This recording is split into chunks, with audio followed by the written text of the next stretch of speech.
Seven's not on the, oh, he's a god bandwagon.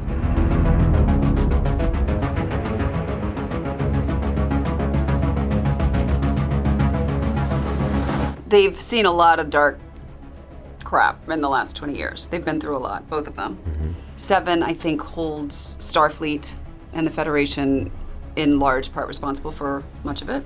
The universe is a mess, and I think she sort of initially sees Picard as a representation of that.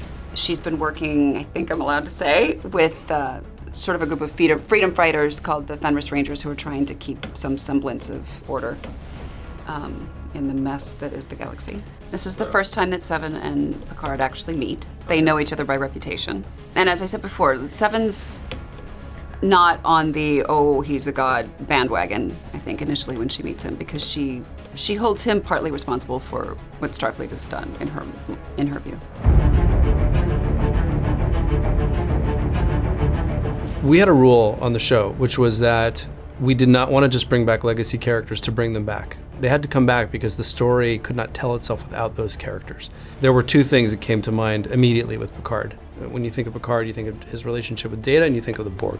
There were two really interesting things there. One was Seven and Picard have never been on screen together before, right? So that was a really interesting opportunity. And what they share, even though they've never spoken, is that they were both assimilated by the Borg. So they would obviously both be haunted by element of their lives. We certainly know that both of them have been individually, and now what does it mean for them to see that in each other? Is it too painful? Is it a little like staring into the sun?